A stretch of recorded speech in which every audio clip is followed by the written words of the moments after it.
வணக்கம். தமிழின் சிறப்பு என்ற பகுதியினூடாக இன்று நலவன்பா பற்றி பார்ப்போம். நாங்கள் கடந்த பகுதியில் நலவன்பானுடைய கதை சுருக்கத்தை பார்த்தாங்க. இந்த நலவன்பா 3 பெரும் காண்டங்களை கொண்டது. முதலாவது சுயம்பர காண்டம், அடுத்தது கலித்தொடர் காண்டம், மூன்றாவது கலி நீங்கு காண்டம். இன்று நாங்கள் சுயம்பர காண்டத்தினுடைய முதலாவது பாடலை பார்ப்போம். இந்த பாடல் தருமருடைய நிலை, அதாவது நாடு நகர் அனைத்தையும் இழந்து முனிவர்கள் புடைசூழ ஒரு காட்டில அமர்ந்திருக்கின்ற வேளையில அந்த சந்தர்ப்பத்தை வெளிப்படுத்துவதாகவும் இந்த பாடல் அமைந்துள்ளது.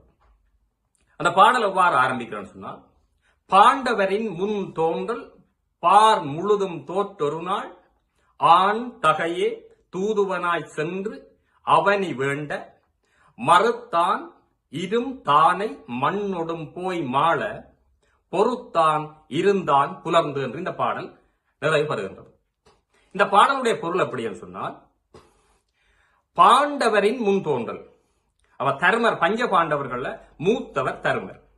முன் தோன்றல் பார் முழுதும் தோற்று, எல்லாவற்றையும் சூதாட்டத்தின் மூலமாக நாடு நகரம் அனைத்தையும் இழந்து,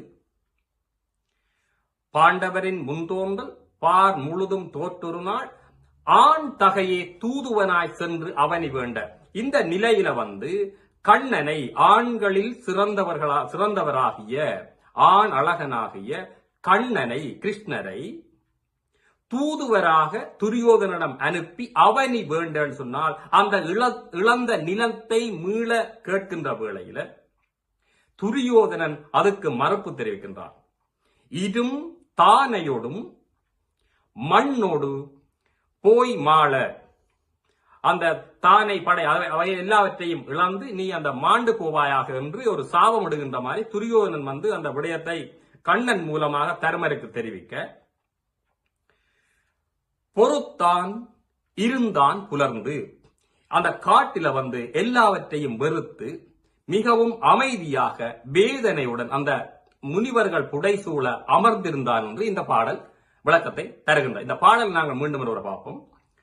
பாண்டவரின் முன் தோன்றல் பார் முழுதும் தோற்றொரு நாள் ஆண் தகையே தூதுவனாய் சென்று அவனி வேண்ட மறுத்தான் இரும் தானை மண்ணோடும் போய் மாள பொறுத்தான் இருந்தான் புலர்ந்து என்று இந்த பாடல் நிறைவு பெறுகின்றது.